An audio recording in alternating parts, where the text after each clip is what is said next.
비가 멈추지 않던 캄캄한 새벽. 45의 김현수 씨는 병원 옥상의 난간 위에 섰습니다. 그는 왜 그곳에 올라가야만 했을까요? 그리고 그를 이곳까지 밀어낸 사연은 도대체 무엇이었을까요? 영상 보시기 전에 구독, 좋아요, 알림 설정 부탁드립니다. 김현수 씨는 한때 동네에서 제일 잘 나가던 사람이었습니다. 직원 10명 남짓한 공장을 운영했고 거래처만 해도 수도 없었죠. 성실했고 손재주가 좋았으며 사람 대하는 법도 알았어요. 직원들 생일이면 회식비를 아끼지 않았고 명절이면 선물도 챙겼습니다. 사장님, 덕분에 우리의 대학 보내요. 직원 한 명이 웃으며 말하던 그날, 현수 씨는 자랑스럽게 어깨를 폈습니다. 그의 손은 늘 기름때로 더러워져 있었지만 마음만은 단단했어요. 가난한 청년에서 사장이 되기까지 그는 한순간도 게으르지 않았습니다. 내가 노력한 만큼 살아야지. 이 손으로 여기까지 왔잖아. 그 말은 늘 그의 좌우명이었습니다. 하지만 세상은 언제나 예고 없이 등을 돌립니다. 그의 봄, 해외 수출길이 막혔습니다. 정부가 바뀌고 관세가 오르며 부품 납품 단가가 2배로 뛰었죠. 처음엔 그저 일시적인 문제라고 믿었습니다. 하지만 2달, 3달이 지나도 주문은 돌아오지 않았습니다. 창고에는 재고가 쌓여갔고 거래처는 하나둘 전화를 끊었습니다. 그는 매일 회계장부를 들여다보며 머리를 쥐어뜯었습니다. 빨간 숫자가 점점 늘어날수록 그의 어깨도 더 굽어졌어요. 밤마다 은행에서 걸려오는 독촉 전화는 그를 더 깊은 구렁텅이로 밀어넣었습니다. 대표님, 이번 달 이자도 연체되셨습니다. 다음 주까지 납부 안 되면 압류 들어갑니다. 그 말이 들릴 때마다 그는 말없이 담배를 피웠습니다. 처음에는 직원들에게 숨겼습니다. 이번 달만 고생하면 다 괜찮아질 거야. 하지만 한 달이 지나고 또 한 달이 지나도 아무것도 나아지지 않았습니다. 결국 직원들 몇 명은 회사를 떠났습니다. 남은 사람들의 눈빛에는 불안이 가득했죠. 사장님, 월급은 이번 주엔 나올까요? 그는 말없이 고개를 끄덕였지만 그 약속은 지켜지지 않았습니다. 결국 그날 밤 그는 혼자 남은 사무실에서 술을 꺼냈습니다. 종이컵에 담긴 싸구려 소주가 쓰게 느껴졌습니다. 다 내 탓이야. 내가 방심했어. 책상 위의 장부를 바라보며 그는 그렇게 중얼거렸습니다. 새벽이 되자 사무실 불빛만이 공장 바닥을 희미하게 비추고 있었습니다. 손끝엔 기름때가 묻어 있었고 바닥엔 쓰러진 볼트들이 흩어져 있었죠. 그는 의자에 기대어 천장을 바라봤습니다. 기계 돌아가던 소리가 멈춘 그곳은 더 이상 그의 세상이 아니었습니다. 가슴 한쪽이 텅 비어버린 듯 했어요. 이틀 뒤 거래처 마지막 담당자에게서 전화가 왔습니다. 사장님, 미안하지만 우리도 이번 계약은 철회해야겠습니다. 전화기 너머로 들려오는 짧은 한마디가 그를 무너뜨렸습니다. 그는 아무 대꾸도 하지 못한 채 수화기를 천천히 내려놓았습니다. 그날 공장은 사실상 문을 닫았습니다. 집으로 돌아왔을 때 아내는 문 앞에서 기다리고 있었습니다. 그녀의 얼굴에는 피곤함이 가득했죠. 여보, 회사는 어때요? 괜찮아. 잠깐 힘든 거야. 그는 짧게 대답했지만 눈빛은 이미 말라 있었습니다. 아내는 조심스레 그의 손을 잡았습니다. 당신 너무 무리하지 말아요. 우리 준호도 있잖아요. 그는 고개를 끄덕였지만 아무 말도 하지 않았습니다. 그날 밤 그는 아이의 방 앞에 멈춰 섰습니다. 책상 위엔 색연필로 그린 가족 그림이 놓여 있었죠. 아빠, 엄마, 준호 3사람의 웃는 얼굴 위로 작은 글씨가 적혀 있었습니다. 우리 가족 사랑해요. 그는 그림을 손끝으로 쓰다듬으며 눈을 감았습니다. 하지만 다음 날 그는 또다시 술을 찾았습니다. 하루만 마시자 하루만. 그 말은 매번 같았지만 결국 매일이 하루가 되었죠. 냉장고 위엔 빈 병이 쌓였고 거실엔 담배 냄새가 배었습니다. 아내는 처음엔 말렸습니다. 당신, 이제 그만 좀 해요. 준호가 보고 있어요. 하지만 현수는 점점 귀를 닫았습니다. 그럼 내가 어쩌라는 거야? 다 끝났는데 이제 뭘 해? 그의 고함이 터졌고 아이가 놀라 방문을 닫았습니다. 그 순간 아내의 눈에도 눈물이 맺혔습니다. 이제 그만 당신은 예전의 사람이 아니야. 그날 밤 아내는 작은 가방을 들었습니다. 당신이 술 끊고 정신 차리면 돌아올게요. 그녀는 아이의 손을 잠시 잡았다가 이내 놓았습니다. 준호야, 아빠 옆에서 잘 지켜. 알겠지? 문이 닫히는 소리와 함께 집안의 공기가 무겁게 가라앉았습니다. 현수 씨는 한참 동안 문 앞에 앉아 있었습니다. 아무 말도 아무 눈물도 나오지 않았죠. 그리고 그는 천천히 술잔을 들어 올렸습니다. 그래, 이제 나 혼자다. 그 말은 허공으로 흩어졌고 집안에는 술 냄새만 남았습니다. 며칠 뒤 아침 햇살이 들어온 거실엔 그가 비워둔 병들이 줄지어 서 있었습니다. 커튼은 닫혀 있었고 공기 중엔 오래된 냄새가 섞여 있었죠. 아이의 웃음소리도 아내의 발자국 소리도 사라졌습니다. 현수 씨는 멍하니 창밖을 바라봤습니다. 공장 문이 닫히던 그날의 소리, 거래처의 차가운 목소리, 그리고 아내의 마지막 말이 머릿속에서 뒤섞였습니다. 그는 깊은 숨을 내쉬며 눈을 감았습니다. 그 숨소리엔 후회, 두려움, 그리고 아직 꺼지지 않은 미련이 함께 섞여 있었어요. 그렇게 김현수 씨의 인생은 서서히 기울기 시작했습니다. 한때 사람들에게 신뢰받던 사장은 사라지고 빈 병과 함께 남은 건 실패의 잔해뿐이었습니다. 아직 끝나지 않았지만 이미 모든 게 끝난 듯한 밤이었어요. 그리고 그가 모르는 사이 그 어둠은 곧 더 깊은 절망으로 이어질 준비를 하고 있었습니다. 며칠째 해가 집 안으로 제대로 들지 않았어요. 커튼은 반쯤 닫혀 있었고 방 안 공기는 눅눅하게 가라앉아 있었습니다. 식탁 위에는 먹다 남은 반찬이 그대로 식어 있었고 싱크대엔 설거지되지 않은 그릇들이 쌓여 있었습니다. 김현수 씨는 소파에 앉아 텅 빈 눈으로 벽을 바라보고 있었어요. 밤새 마신 술 냄새가 방 안에 가득했죠. 그의 앞에는 10살 준호가 조용히 앉아 있었습니다. 아이는 책가방을 메고 있었지만 신발을 신을 생각을 하지 않았습니다. 아빠, 오늘 학교 가도 돼요? 그 물음에 현수 씨는 잠시 눈을 돌렸지만 대답하지 않았습니다. 준호는 조심스레 아버지 곁으로 다가갔습니다. 아빠, 나 내일 과학 발표해요. 그것 같이 연습할래요?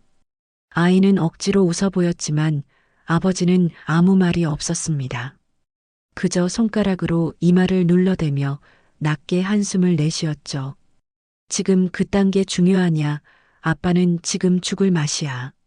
그 말에 준호는 고개를 떨궜습니다. 어머니가 떠난 후 아이는 말을 점점 줄였고 웃음도 사라졌어요. 어머니가 매일 부르던 동요를 혼자 중얼거리던 준호는 요즘엔 그저 창문 밖만 바라봤습니다. 그 작은 어깨가 집안의 공기처럼 축 처져 있었어요. 그날 오전 현수 씨는 겨우 정신을 붙잡고 일어나 공장 잔해를 보러 나갔습니다. 비어버린 작업장은 먼지 냄새로 가득했습니다. 기계는 녹이 슬었고 바닥엔 버려진 볼트가 흩어져 있었죠. 그는 한참을 서 있다가 주머니에서 담배를 꺼냈습니다. 불을 붙이려다 손이 떨렸습니다. 내가 뭘 잘못했을까? 그는 중얼거리며 담배를 바닥에 던졌습니다. 그리고 아무 말 없이 발로 밟았죠. 공장 문을 나서며 그는 자신에게 말했습니다. 오늘까지만 마시고 내일부터 다시 해보자. 하지만 그 다짐은 늘 그날 밤이면 무너졌습니다. 저녁이 되어 집으로 돌아왔을 때 불은 꺼져 있었어요. 아이의 방문이 살짝 열려 있었고 안에서는 조용한 숨소리만 들렸습니다. 어머니는 거실 한쪽에서 기도를 하고 있었습니다. 하나님, 제발 저 애 좀 살려주세요. 저 인간도 정신 좀 차리게 해주세요. 그녀의 목소리는 떨렸지만 절실했습니다. 그때 준호가 방문을 열고 나왔습니다. 할머니, 나 배고파요. 어머니가 밥을 데워주는 사이 아이가 식탁에 앉았습니다. 하지만 밥을 몇 숟가락 뜨지도 못하고 젓가락을 놓았습니다. 얼굴이 창백했고 입술이 말라 있었어요. 왜 그래? 어디 아파? 어머니가 다가가자 준호가 고개를 저었습니다. 괜찮아요. 그냥 조금 어지러워요. 그 순간 아이의 몸이 앞으로 쓰러졌습니다. 식탁 위 밥그릇이 바닥으로 떨어져 쨍그랑 소리를 냈습니다. 준호야. 어머니가 외치며 아이를 붙잡았지만 몸은 축 늘어져 있었습니다. 잠시 후 소리를 들은 현수 씨가 방에서 뛰어나왔습니다. 무슨 일이에요, 엄마? 그는 바닥에 쓰러진 아이를 보고 눈이 휘둥그레졌습니다. 준호야, 준호야, 정신 차려.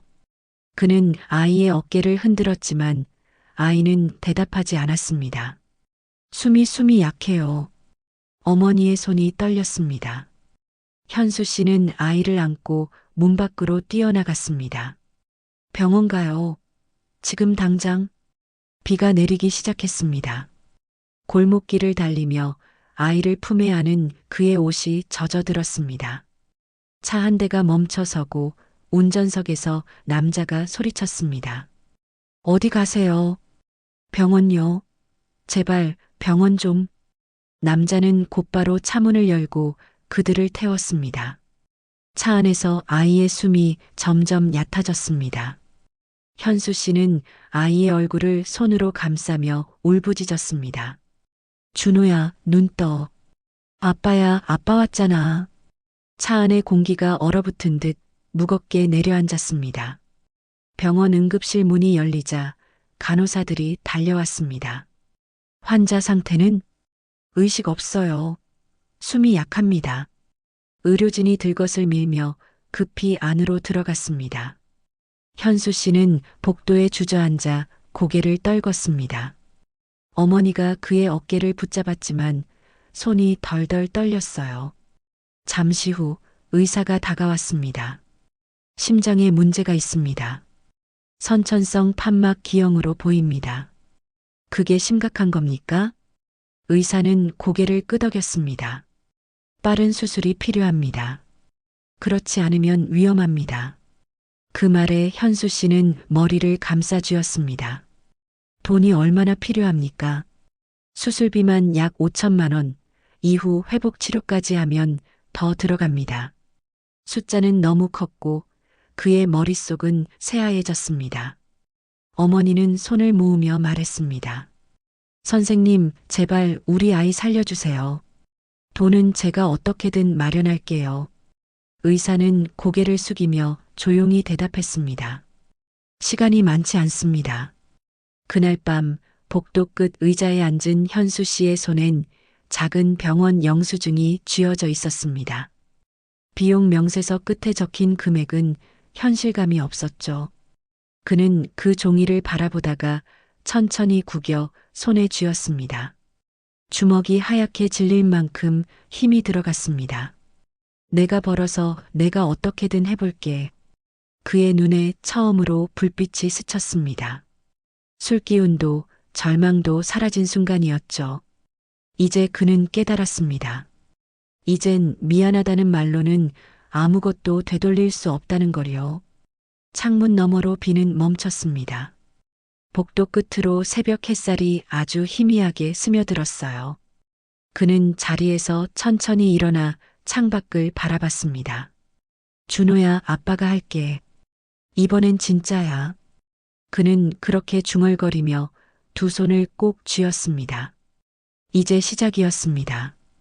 그의 가장 어두운 길 위에서 아직 꺼지지 않은 한 줄기 희망이 천천히 빛나기 시작했습니다. 그날 새벽 공기는 차고 무거웠습니다. 김현수 씨는 병원 대기실 의자에서 눈을 떴습니다. 잠든 듯 앉아 있었지만 머릿속은 온통 아들 생각뿐이었죠. 중환자실 문 옆 창문으로 비치는 불빛이 희미하게 깜빡였습니다. 그는 자리에서 일어나 조용히 병실 안을 들여다봤어요. 준호는 여전히 마스크를 쓰고 작은 몸으로 숨을 고르고 있었습니다. 기계의 삐 하는 소리가 살아있음의 증거처럼 들렸습니다. 그는 그 소리를 들으며 속으로 중얼거렸죠. 조금만 버텨라, 아빠가 곧 돈 만들어 올게. 그 말은 다짐이었고 스스로를 세우는 마지막 끈이었습니다. 그는 다시 일터로 향했습니다. 몸은 천근만근이었지만 멈출 수 없었습니다. 공사장과 물류센터를 오가며 며칠째 잠을 자지 못했어요. 손바닥엔 굳은 살이 터져 피가 배었고 허리엔 찌르는 듯한 통증이 있었습니다. 하지만 쉬면 불안했습니다. 멈추면 안 돼. 멈추면 애를 잃어버려. 그의 걸음은 비틀거렸지만 눈빛만큼은 단단했죠. 비가 내리기 시작한 건 오후 무렵이었습니다.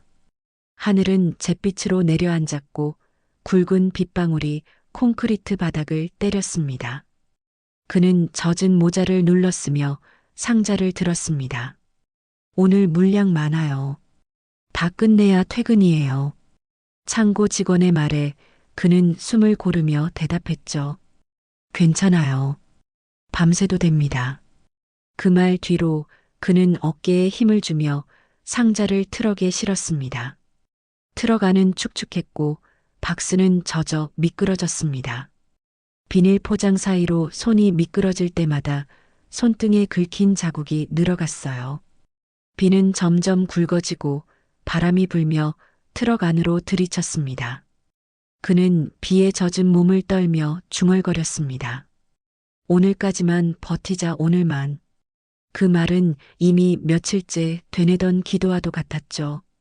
한 손으로 상자를 들고 다른 손으로 트럭 문을 닫으려던 순간 바닥이 미끄러지며 그의 몸이 휘청했습니다. 아! 상자와 함께 바닥으로 쓰러졌고 무릎이 콘크리트에 부딪히며 피가 났습니다. 잠시 멈춰 앉아 숨을 골랐습니다. 무릎은 욱신거렸지만 그는 그대로 일어섰습니다. 괜찮아. 아직 끝난 거 아니야. 그의 입술 사이로 짧은 숨이 새어나왔습니다. 그때 운전기사가 손짓했습니다. 사장님, 마지막 배달이에요. 도로 미끄러우니까 조심해요. 그는 고개를 끄덕이며 젖은 상자를 안았습니다.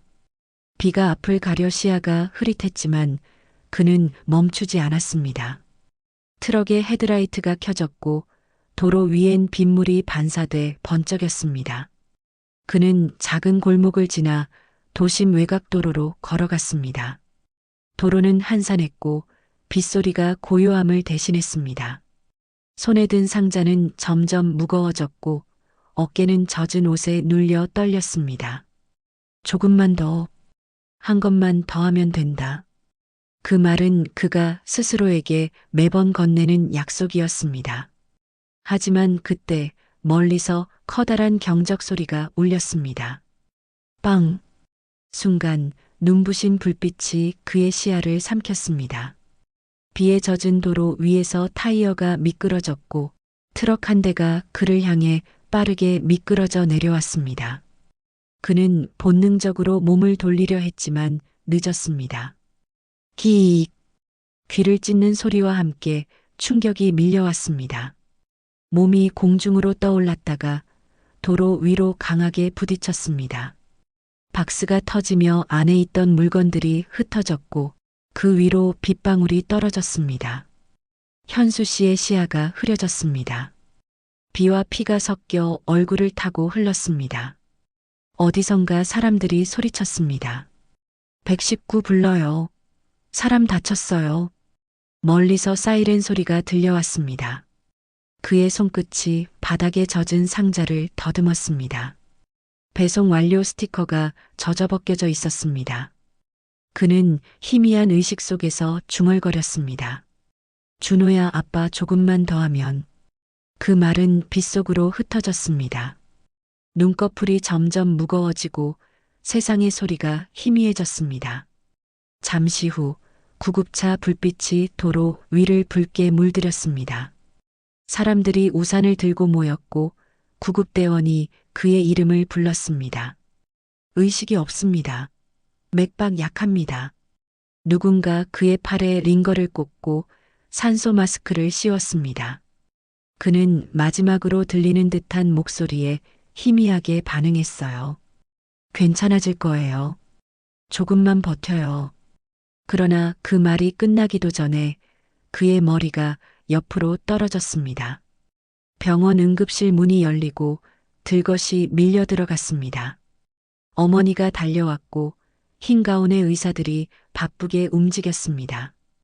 응급 상황입니다. 혈압 떨어집니다. 어머니는 복도 바닥에 무릎을 꿇었습니다.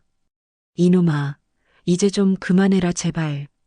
그녀의 눈물이 바닥에 떨어졌습니다. 의사들은 분주히 움직였고 수액이 그의 팔로 흘러들었습니다. 그의 입술이 미세하게 움직였지만 아무 말도 나오지 않았습니다. 창밖에서는 여전히 비가 내리고 있었습니다. 빗방울이 창문을 타고 천천히 흘러내렸습니다. 복도 끝에서 들려오는 구급차의 잔향이 점점 멀어졌습니다. 그의 손끝은 여전히 젖은 상자의 조각을 쥐고 있었어요. 그는 완전히 눈을 감기 직전 아주 작게 속삭였습니다. 준호야, 미안하다. 그 말이 끝나자 모든 소리가 멎은 듯 했습니다. 비는 계속 내렸고 도시의 불빛은 흐릿하게 번졌습니다. 그 빗속 어딘가에서 한 남자의 삶이 조용히 멈춰 서고 있었습니다. 비는 며칠째 그치지 않았습니다. 병원 복도에는 희미한 형광등 불빛이 깜빡였고 창가엔 눅눅한 공기와 비 냄새가 가득했어요. 의식이 돌아온 김현수 씨는 하얀 천장을 멍하니 바라봤습니다. 팔에는 링거가 연결되어 있었고 움직이려 하자 몸이 저릿하게 아팠습니다. 옆에서 의사가 조심스레 물었습니다. 혹시 기억나세요? 교통사고였어요. 다행히 큰 부상은 피했습니다. 그는 천천히 고개를 돌렸습니다. 아들 준호는요? 의사는 잠시 침묵하다 말했습니다. 수술이 아직입니다. 대기 명단이 밀려 있고 수술비도 아직 미납 상태입니다. 그 말이 가슴을 쳤습니다. 현수 씨는 링거를 뽑으려다 간호사에게 제지당했습니다. 지금 움직이시면 안 됩니다. 그는 팔을 떨며 중얼거렸습니다. 내가 벌어야 돼요. 내 아들이 기다리고 있다고요. 그의 눈이 충혈되어 있었습니다. 간호사는 그를 진정시키며 자리를 떠났고 병실엔 정적이 내려앉았습니다. 그날 저녁 그는 몰래 병실 문을 나섰습니다. 비틀거리는 다리를 이끌고 복도를 걷다 보니 창문 밖으로 어둠이 번지고 있었어요.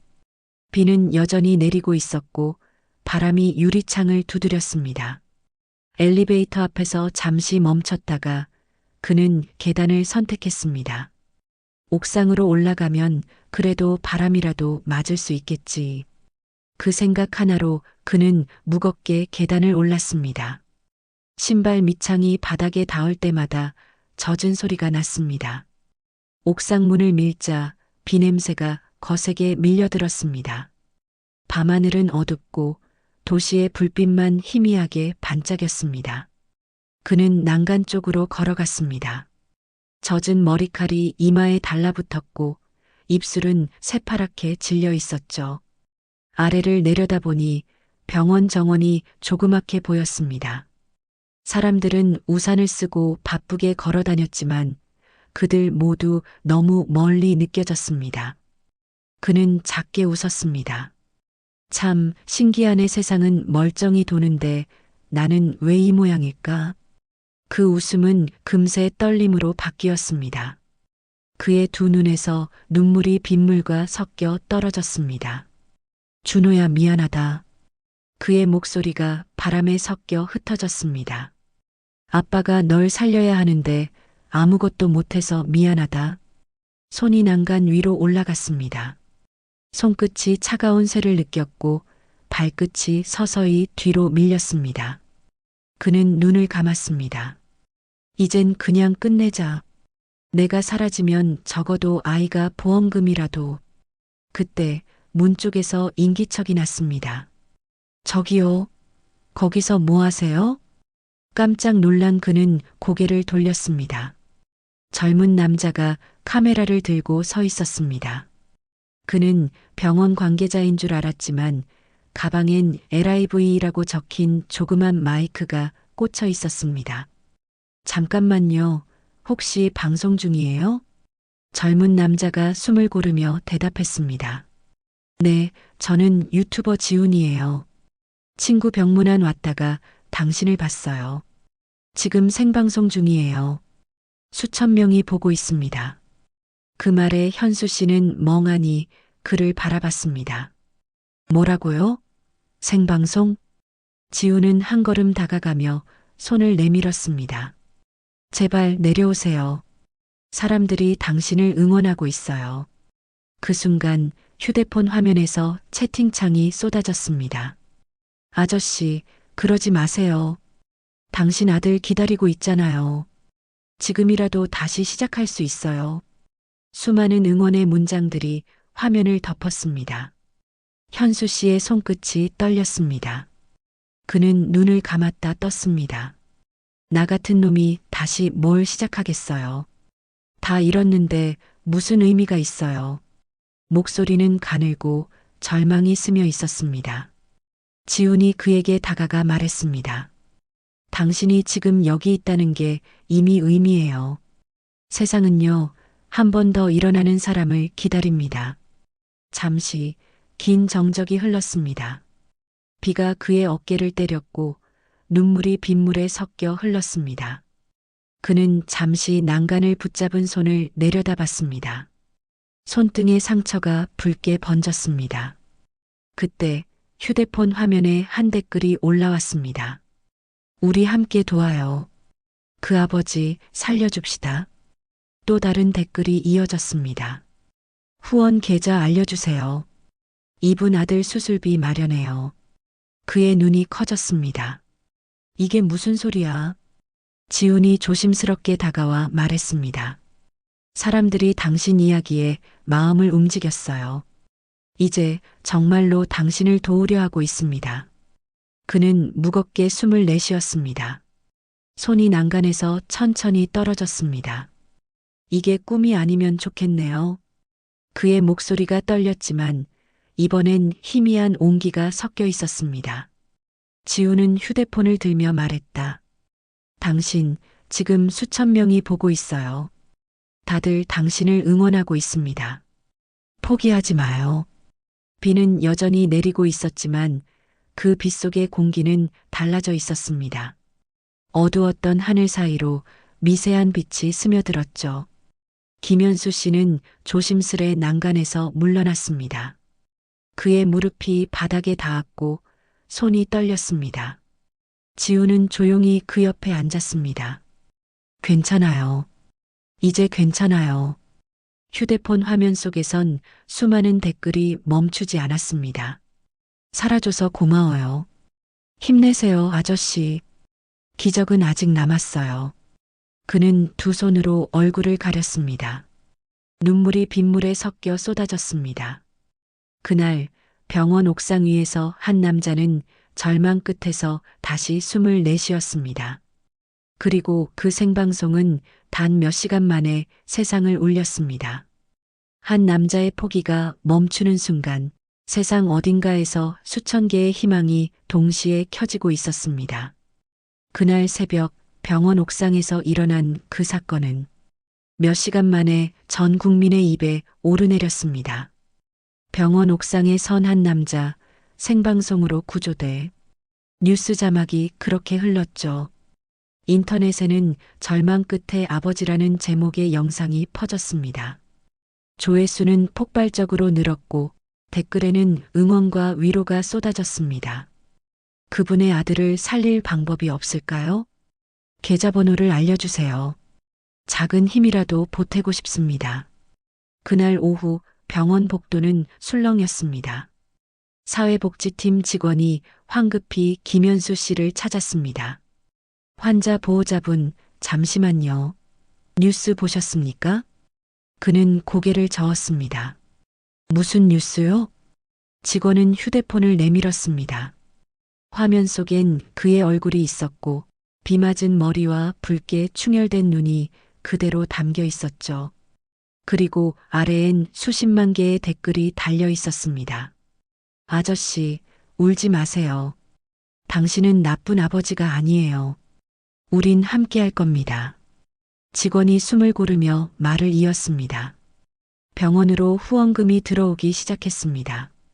익명 계좌로 입금된 금액이 지금 5천만 원을 넘었습니다. 그는 순간 귀를 의심했습니다. 뭐라고요? 그게 진짜입니까? 직원이 고개를 끄덕였습니다. 유튜버분이 계좌를 대신 공개했습니다. 사람들이 당신 아들 수술을 돕겠다고요. 그의 손이 떨렸습니다. 휴대폰 화면 위에서 숫자들이 실시간으로 올라가고 있었습니다. 입금자명 이름 없는 손길 금액 5만 원. 입금자명 서울맘 금액 10만 원. 입금자명 익명 금액 50만 원. 이름도 얼굴도 모르는 사람들이 그의 아들의 생명을 위해 손을 내밀고 있었습니다. 그는 한참을 화면을 바라보다 결국 울음을 터뜨렸습니다. 어깨가 들썩였고 손끝이 미세하게 떨렸습니다. 이게 진짜 세상이에요? 그는 믿기지 않는 듯 중얼거렸습니다. 내가 이렇게 살아있을 자격이 있긴 한 걸까? 잠시 후 지훈이 병원으로 찾아왔습니다. 그날 옥상에서 현수를 구한 그 유튜버였죠. 현수 씨는 자리에서 일어나 그에게 인사했습니다. 그날 아니었으면 나 정말 끝났을 겁니다. 지훈은 미소 지으며 고개를 저었습니다. 저도 그냥 우연히 거기 있었던 거예요. 사람들이 당신을 살렸습니다. 그 말에 현수 씨의 눈이 다시 젖었습니다. 내가 살았다는 게 이렇게 부끄러울 줄은 몰랐어요. 지훈이 조용히 대답했습니다. 살아있다는 건요, 아직 누군가를 지킬 수 있다는 뜻이에요. 그날 저녁 병원에는 언론사들이 몰려들었습니다. 카메라 플래시가 번쩍였고 기자들이 줄지어 서 있었습니다. 김현수 씨, 지금 심정이 어떠십니까? 그는 짧게 숨을 들이마시고 대답했습니다. 그저 감사합니다. 세상에 아직 이런 마음이 있다는 게 믿기지 않아요. 이 은혜를 어떻게 갚을지 모르겠지만 아들 수술이 끝나면 꼭 찾아뵙겠습니다. 그의 목소리는 떨렸지만 확고했습니다. 기자들 중 한 명이 물었습니다. 이 일을 통해 사람들에게 전하고 싶은 말이 있으신가요? 그는 잠시 생각하다 고개를 들었습니다. 한 사람의 절망이 끝이 아닙니다. 누군가의 손길이 닿으면 그건 다시 시작이 될 수 있습니다. 그 말은 뉴스의 헤드라인으로 실렸습니다. 한 사람의 절망, 모두의 희망으로 바뀌다. 그 문장은 많은 이들의 마음에 남았죠. 밤이 되자 병실 복도는 조용해졌습니다. 그는 창가에 앉아 도시의 불빛을 바라보았습니다. 한때 그 불빛이 자신을 조롱하는 것처럼 느껴졌는데 이제는 그 불빛 하나하나가 따뜻하게 느껴졌습니다. 이 세상에도 아직 따뜻한 사람이 이렇게 많았구나. 그는 중얼거리며 창밖으로 손을 뻗었습니다. 그 손끝에 닿는 공기가 달라졌습니다. 살고 싶다는 마음이 천천히 다시 피어올랐습니다. 잠시 후 의사가 병실 문을 두드렸습니다. 김현수 씨, 준비하십시오. 내일 아침 아들 수술 들어갑니다. 그는 자리에서 벌떡 일어났습니다. 정말입니까? 내일 준호가. 의사는 미소 지으며 고개를 끄덕였습니다. 후원금 덕분에 일정이 앞당겨졌습니다. 모두들 응원하고 있습니다. 그는 고개를 숙이며 손으로 얼굴을 감쌌습니다. 눈물이 손가락 사이로 흘러내렸습니다. 감사합니다. 정말 감사합니다. 그 목소리는 아주 낮았지만 그 안에는 절망 끝에서 다시 살아난 사람의 울음이 담겨 있었습니다. 창밖에 비는 그치고 하늘엔 흐릿한 별 하나가 떠 있었습니다. 그 별빛이 창문을 스치며 병실 안으로 들어왔습니다. 그는 창밖을 향해 조용히 속삭였습니다. 준호야, 아빠가 지켜낼게. 이번엔 절대로 놓지 않을 거야. 그리고 그날 밤 김현수 씨의 마음속에는 오랜만에 내일을 기다리는 희미한 빛이 켜지고 있었습니다. 그날 아침 병원 복도는 유난히 긴장된 공기로 가득했습니다. 간호사들의 발걸음이 바빠졌고 의사들의 얼굴은 굳어 있었습니다. 수술동 앞에서 김현수 씨는 두 손을 모은 채 서 있었습니다. 밤을 새워도 눈을 감지 못했죠. 손끝이 차갑게 식었고 심장은 불안하게 뛰고 있었습니다. 김준호 환자 보호자분? 의사의 목소리에 그는 고개를 번쩍 들었습니다. 예, 제가 아버지입니다. 이제 수술 들어갑니다. 심장 판막 교체 수술이라 시간이 길 겁니다. 네, 선생님, 제발 부탁드립니다. 그는 깊이 고개를 숙였습니다. 꼭 살려주세요. 제 아들, 제 전부입니다. 그의 목소리는 갈라졌지만 진심이 묻어 있었습니다. 수술실 문이 닫히자 복도에 정적이 내려앉았습니다. 그는 의자에 앉지 못하고 서성였습니다. 손에 쥔 묵주를 계속 굴리며 기도하듯 중얼거렸죠. 제발, 제발 한 번만 기회를 주세요. 그의 눈에는 피곤과 두려움이 뒤섞여 있었습니다. 수술이 시작된 지 1시간이 지나자 그는 더 이상 버티지 못하고 벽에 기대 앉았습니다. 머릿속에서는 그동안의 날들이 한꺼번에 스쳐갔습니다. 공장 바닥을 닦던 젊은 시절, 직원들과 웃으며 일하던 나날, 그리고 망가져버린 지난 몇 해의 어둠.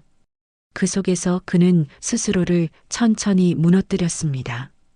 그때 술만 안 했어도, 그때 한 번이라도 제대로 버텼다면, 그의 속삭임은 한숨에 섞여 사라졌습니다.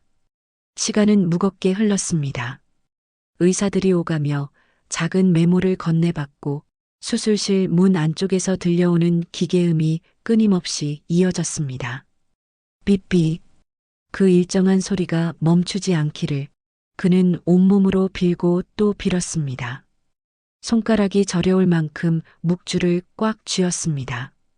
한참 뒤 의사 한 명이 문을 열고 나왔습니다. 심장 판막 교체 완료했습니다. 경과는 조금 더 지켜봐야 합니다. 그는 자리에서 벌떡 일어났습니다. 준호는 괜찮습니까? 의사는 짧게 고개를 끄덕였습니다. 수술은 성공적입니다. 심박수도 안정적이에요. 그 순간 그의 다리가 풀렸습니다. 그는 바닥에 무릎을 꿇었습니다. 감사합니다, 감사합니다. 눈물이 쏟아져 나왔습니다. 의사가 그의 어깨를 가볍게 두드렸습니다. 아버님, 아직 끝난 건 아닙니다. 앞으로 회복이 더 중요합니다. 그는 고개를 끄덕이며 대답했습니다. 예, 이제부터는 제가 잘하겠습니다. 그가 병실로 돌아왔을 때 어머니 정순 씨가 벽에 기대 앉아 있었습니다. 그녀는 손에 묵주를 쥔 채 잠든 듯 눈을 감고 있었죠. 그는 조용히 다가가 어머니 앞에 무릎을 꿇었습니다. 엄마, 나 이제 진짜로 달라질게요. 그의 목소리는 낮았지만 한 글자 한 글자 또렷했습니다. 어머니는 눈을 떴고 한참을 바라보다가 천천히 손을 올렸습니다. 그 손끝이 그의 뺨을 스쳤습니다. 현수야, 너 이제야 돌아왔구나. 그 말에 그는 끝내 울음을 참지 못했습니다. 엄마, 나 이제 술 안 해요. 다시 일할 거예요. 준호도 나도 다시 살게요. 그의 어깨가 크게 흔들렸습니다. 며칠 뒤 수술이 끝난 준호는 중환자실에서 일반 병실로 옮겨졌습니다. 창문 너머 햇살이 흘러들었고 하얀 시트 위에서 아이의 가슴이 고르게 오르내렸습니다. 그는 조심스럽게 아이의 손을 잡았습니다. 준호야, 아빠야. 아이의 눈꺼풀이 천천히 떨렸습니다. 그리고 아주 작게 속삭였죠. 아빠. 그 한마디에 그의 눈물이 다시 터졌습니다. 그는 아이의 손을 입술에 대며 말했습니다. 이제 괜찮아. 아빠가 약속 지켰어. 그날 밤 그는 병원 옥상에 올라섰습니다. 며칠 전 그가 뛰어내리려 했던 그 자리였습니다. 비 대신 바람이 불었고 하늘엔 별이 떠 있었습니다. 그는 두 손을 모으며 하늘을 올려다봤습니다. 감사합니다. 그리고 죄송합니다. 바람이 그의 눈가를 스쳤습니다. 그는 천천히 눈을 감고 한 발 물러섰습니다. 이젠 그 난간이 두렵지 않았습니다. 그는 고개를 숙이며 조용히 중얼거렸습니다. 이젠 다시 살아보겠습니다. 그의 마음속엔 처음으로 희망이라는 단어가 자리했습니다. 절망과 어둠을 지나온 끝에서 그는 다시 세상으로 돌아가고 있었습니다. 그리고 그 새벽 병원 창가에는 작은 새 한 마리가 날개를 털며 날아올랐습니다. 마치 그들의 새로운 삶을 축복하듯이요. 며칠 뒤 병실의 공기는 한결 따뜻해졌습니다. 긴 수술의 여파로 여전히 약한 숨을 쉬고 있었지만 준호의 얼굴에는 생기가 조금씩 돌아오고 있었어요. 창문을 통해 봄 햇살이 부드럽게 들어와 침대 위에 놓인 아이의 손등을 따뜻하게 덮었습니다. 김현수 씨는 침대 옆 의자에 앉아 아들의 얼굴을 바라보았습니다. 준호야, 이제 아프지 않지? 아이는 천천히 고개를 끄덕이며 말했습니다. 숨 쉬는 게 이제 편해요, 아빠. 그 한마디에 그의 가슴이 벅차올랐습니다. 손끝으로 아이의 머리칼을 쓸어내리며 그는 속으로 수백 번 되뇌던 말을 조용히 꺼냈습니다. 고맙다, 내 새끼. 버텨줘서. 잠시 후 병실 문이 열렸습니다. 회색 스웨터를 입은 정순 씨가 천천히 들어왔습니다. 그녀의 손에는 낡은 보자기 하나가 들려 있었어요. 그 안에는 녹슨 반지와 오래된 통장이 들어 있었습니다. 이거 내가 옛날에 맡겼던 거다. 기억하니? 그녀는 보자기를 침대 옆 탁자 위에 조용히 올려두었습니다. 그는 놀란 눈으로 그것을 바라봤습니다. 엄마 그거 아직 가지고 계셨어요? 버릴 수가 있더냐? 내가 처음 벌어서 산 거잖니. 그의 목이 메었습니다. 그 반지는 그가 회사가 잘 나가던 시절 어머니에게 감사하다고 건넸던 작은 금반지였죠. 그는 자리에서 천천히 일어나 어머니 앞에 무릎을 꿇었습니다. 엄마, 정말 죄송합니다. 내가 얼마나 나쁜 아들이었는지 이제서야 알겠어요. 그의 눈가에는 눈물이 맺혔습니다. 술 마시고 소리치고 욕하고 엄마한테 손까지 들었던 그날을 아직도 잊지 못해요. 그날부터 제 삶이 무너졌어요. 그의 목소리가 점점 떨렸습니다. 준호가 아플 때조차 저는 현실을 피하려고만 했어요. 그런데 이제야 알겠어요. 그 모든 게 제 잘못이었어요. 정순 씨는 말없이 아들의 얼굴을 바라보았습니다. 그 눈빛엔 분노도 슬픔도 아닌 오랜 세월의 연민이 담겨 있었죠. 그녀는 조용히 손을 뻗어 아들의 어깨를 감쌌습니다. 현수야, 사람은 누구나 실수하며 사는 거다. 다만 다시 일어설 용기가 필요할 뿐이지. 그는 고개를 숙인 채 흐느꼈습니다.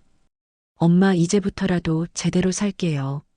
준호 위해서, 엄마 위해서, 그리고 저 자신 위해서. 그의 어깨가 떨렸고 손끝이 바닥을 움켜쥐었습니다. 정순 씨는 고개를 끄덕이며 조용히 말했습니다. 그래, 이제 됐다. 살아있는 동안은 그 마음만 잃지 마라. 그때 준호가 나직하게 불렀습니다. 할머니, 아빠 울어요? 정순 씨가 미소를 지었습니다. 그래, 우리 현수가 우는 것도 알게 됐네. 준호가 천천히 손을 내밀었습니다. 아빠, 울지 마요. 나 이제 괜찮아요.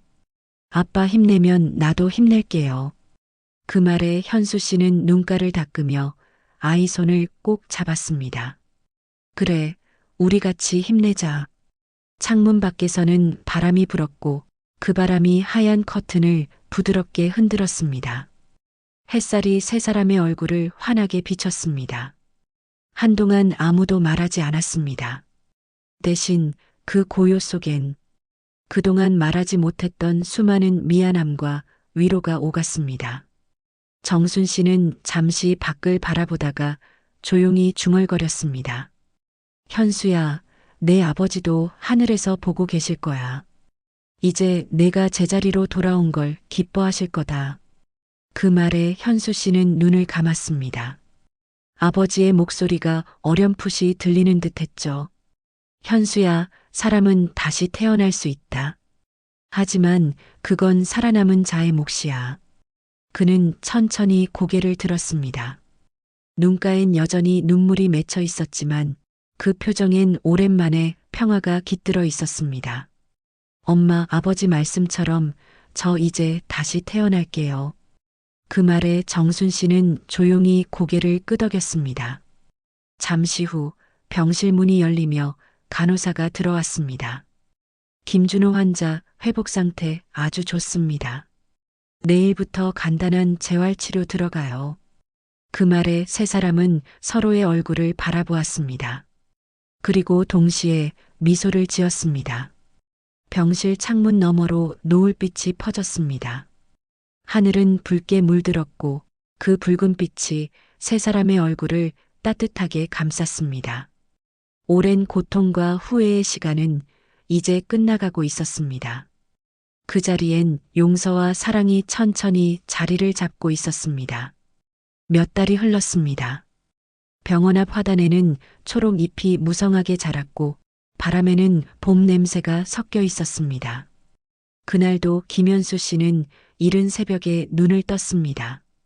알람이 울리기도 전에 그는 조용히 침대 옆을 정리했습니다. 준호야, 아빠 다녀올게. 아들은 여전히 잠결 속이었지만 옅은 미소를 지으며 고개를 끄덕였습니다. 창문 너머로 새벽 햇살이 병실을 스치고 지나갔습니다. 그는 잠시 아이를 바라보다가 천천히 문을 닫고 복도로 나왔습니다. 병원 1층에는 이제 그를 알아보는 사람들이 있었습니다. 현수 씨, 오늘도 일 나가요? 카페 매니저가 미소를 지으며 인사했습니다. 네, 이제 그게 제 하루죠. 그의 대답엔 예전의 주저함이 없었습니다. 그는 커피 한 잔을 들고 병원 문을 나섰습니다. 차가운 공기가 얼굴을 스쳤지만 마음은 따뜻했습니다. 멀리서 택배 트럭들이 줄지어 서 있었습니다. 그는 다시 택배 일을 시작했습니다. 사고 후 회복 기간 동안 지훈과 많은 대화를 나눴고 그 유튜버는 자신의 채널을 통해 기적의 아버지라는 이름으로 그의 이야기를 다큐로 만들었습니다. 그 영상은 여전히 사람들에게 희망의 상징으로 남아 있었죠. 하지만 김현수 씨는 더 이상 카메라 앞에 서지 않았습니다. 유명해지고 싶은 게 아니라 이제는 그냥 제대로 살고 싶어요. 그의 말은 단단했고 담백했습니다. 택배 트럭의 문이 열리고 그는 안전화를 신은 채 상자를 옮겼습니다. 현수 씨, 몸은 이제 괜찮아요? 동료가 물었고 그는 웃으며 대답했습니다. 괜찮아요. 하루하루가 선물이에요. 땀방울이 이마를 타고 흘러내렸지만 그는 오히려 그 땀의 무게가 고마웠습니다. 상자를 나를 때마다 손바닥에 굳은 살이 느껴졌고 그것이 자신이 다시 살아있음을 증명해주는 듯 했죠. 해가 완전히 떠오를 무렵 그는 짧은 휴식을 취하며 휴대폰을 꺼냈습니다. 잠금화면 속에는 준호의 환한 미소가 있었습니다. 아이는 수술 후 놀랍도록 잘 회복하고 있었고 학교에 복귀해 친구들과 뛰놀고 있었습니다. 그는 그 사진을 한참 바라보다 미소 지었습니다. 그 웃음 하나면 뭐든 할 수 있지. 점심 무렵 현수 씨는 택배를 마치고 병원 대신 집으로 향했습니다. 집에는 이제 어머니와 준호가 함께 살고 있었습니다. 작은 아파트지만 공기엔 따뜻한 냄새가 났습니다. 왔냐, 현수야? 부엌에서 어머니가 반찬을 담으며 웃었습니다. 오늘 반찬은 내가 좋아하던 오징어 볶음이다. 그는 양손을 씻으며 대답했습니다. 엄마, 그 냄새 진짜 그립네요. 식탁에 앉은 세 사람의 웃음이 집안을 채웠습니다. 그 웃음소리가 그에게는 세상 그 어떤 음악보다 값졌습니다. 저녁이 되어 그는 발코니 문을 열었습니다. 바람이 부드럽게 불었고 멀리 도시의 불빛이 조용히 반짝였습니다. 그는 문가에 기대어 낮게 중얼거렸습니다. 참 이상하지, 예전엔 저 불빛들이 미웠는데 이제 그 빛은 그가 다시 살아가는 이유가 되어 있었습니다. 밤이 깊어가자 그는 다음날 배달 일지를 작성했습니다. 작고 낡은 수첩이었지만 거기엔 빽빽한 글씨가 적혀 있었습니다. 오늘도 무사히 마침. 아들 웃음 한 번, 어머니 미소 한 번. 그것이면 충분하다. 그는 펜을 내려놓고 창문을 바라봤습니다. 밤하늘엔 별 하나가 또렷하게 빛나고 있었습니다. 다음 날 새벽 그는 다시 안전모를 쓰고 트럭 시동을 걸었습니다. 엔진 소리가 조용히 깨어나는 도시를 흔들었습니다. 운전석 위엔 작은 편지가 붙어 있었습니다. 아빠, 다치지 말고 다녀오세요. 아빠, 사랑해요. 그는 그 글을 보고 잠시 웃었습니다. 그래, 다녀올게. 창문 밖으론 붉은 여명이 피어오르고 있었습니다. 그는 라디오를 켜고 도로로 나섰습니다. 흐릿한 새벽 안개를 가르며 트럭은 천천히 달렸습니다.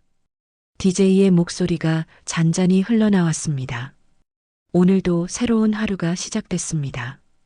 이 시간을 견디는 모든 이들에게 따뜻한 아침을 전합니다.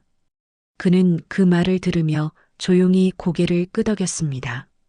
그래, 오늘도 괜찮다. 그의 눈가에는 미소가 번졌습니다. 그리고 그 새벽길 위에서 김현수 씨는 인생의 또 한 번의 배달을 시작했습니다. 그가 전하는 건 물건이 아니라 세상으로 향한 두 번째 삶의 온기였습니다.